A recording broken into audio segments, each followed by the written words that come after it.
पर इस हॉस्पिटल के बारे में बहुत सी अफवाहें हैं जो अब धीरे धीरे बढ़ती ही जा रही हैं। और इन अफवाहों की माने तो ये जगह हॉन्टेड है। कहा जाता है कि यहां गायनाकोलॉजी डिपार्टमेंट और उसके पास वाले वॉशरूम्स और कॉरिडोर रात के समय में सेफ नहीं है। ऐसी ही एक रात को नर्स अनंता, जिसने JNIMS हॉस्पिटल हाल ही में ज्वाइन करा था, रात को गायनाकोलॉजी डिपार्टमेंट में एक पेशेंट को अटेंड कर रही थी कि तभी अचानक से उसे कॉरिडोर में किसी के रोने की आवाज आई। उसने सोचा कि इतनी रात को कौन रो रहा है, तो वो कॉरिडोर में जाकर चेक करने लगी। उसे कॉरिडोर में भी रोने की आवाज तो आ रही थी, लेकिन उसे कोई दिख नहीं रहा था।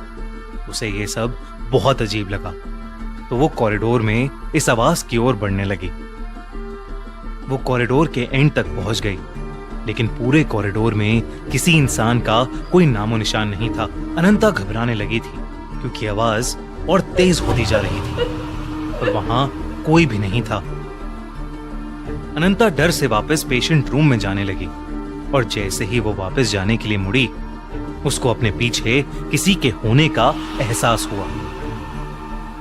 उसे लगा जैसे उसके पीछे कोई खड़ा है, लेकिन इससे पहले अनंता कुछ कर पाती, अचानक से उस कॉरिडोर की लाइट्स फ्लिकर होने लगी और उसके अगले ही सेकंड वो फ्लिकर होना बंद हो गई।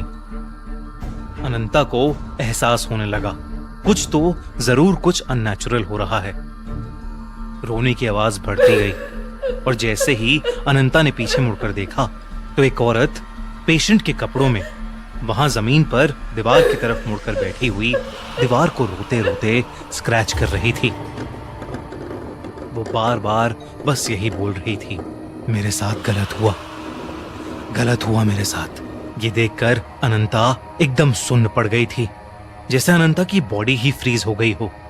अनंता को समझ नहीं आ रहा था कि अचानक से उसके साथ ऐसा क्या हो रहा है और उसके सामने वो लेडी पेशेंट कौन है और ऐसे क्यों बिहेव कर रही है। अनंता ने उस पेशेंट के करीब जाने का सोचा और तब अनंता ने देखा कि उस औरत के शरीर के नीचे का हिस्सा खून से लथपथ था। जैसे ही वो औरत अनंता की तरफ मुड़ी, अनंता के होश उड़ गए। उस औरत के हाथ में एक मरा हुआ बच्चा था और वो उस बच्चे को लेकर अनंता की तरफ ही चलते हुए आ रही थी। पूरे कॉरिडोर की लाइट्स दोबारा फ्लिकर करने लगी। वो औरत आगे बढ़ते हुए बार बार यही बोले जा रही थी, मेरे साथ गलत हुआ, तुम सबने ये अच्छा नहीं किया, तुमने मुझे मार डाला। अनंता बहुत डर चुकी थी और वो अपनी बॉडी को मूव ही नहीं कर पा रही थी।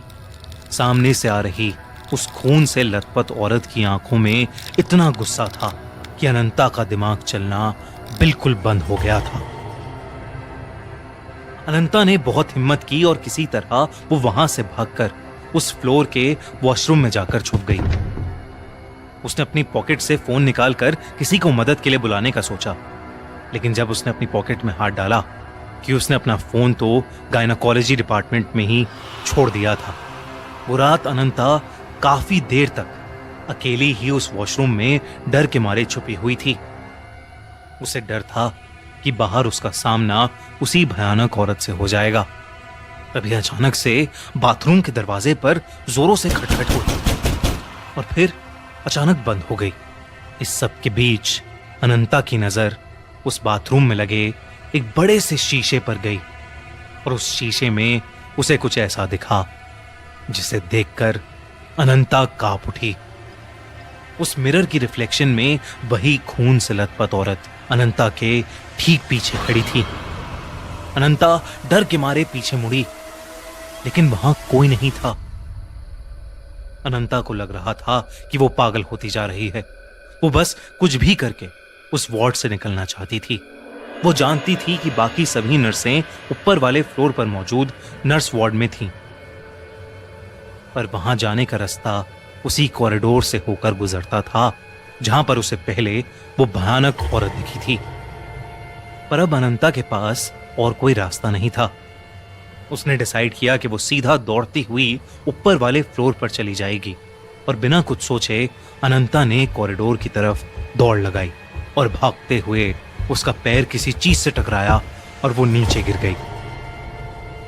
जब उसने देखा कि वो किस चीज से टकराई तो उसका पूरा शरीर सफेद पड़ गया। जमीन पर उसी औरत की लाश पड़ी थी जो उसे कुछ देर पहले कॉरिडोर में दिखी थी। उस औरत की बॉडी को देखते ही अनंता को दौरे पड़ने लगे और वो बेहोश हो गई। अगले दिन उसकी आंख खुली तो वो खुद उस हॉस्पिटल में एक पेशेंट थी। उसे ड्रिप लगी थी और कई नर्सेज उसके आसपास बैठी थीं। अनंता ने सभी को अपने साथ हुआ हादसा बताया, पर किसी को उसके ऊपर विश्वास नहीं हुआ। सबने उसे कहा कि वो अपनी जॉब के चलते अपनी सेहत का ख्याल नहीं रखती और उसे कुछ दिनों की छुट्टी लेनी चाहिए। उसी दिन की शाम को जब अनंता के रूम में कोई नहीं था, एक बूढ़ी नर्स वहां आई और उसने अनंता को बताया कि वो उस पर विश्वास करती है और जो औरत उसे कल रात को दिखी उसका नाम शयाना था। करीबन 20 साल पहले शयाना को अपनी प्रेगनेंसी की लास्ट वीक में एक एबनॉर्मल पेन हुआ था और उसके चलते उसे हॉस्पिटल में एडमिट किया गया था। प्रेगनेंसी में कॉम्प्लिकेशंस के चलते डॉक्टर्स ने शयाना की फैमिली को बताया कि उनके बच्चे या शयाना में वो किसी एक को ही बचा सकते हैं।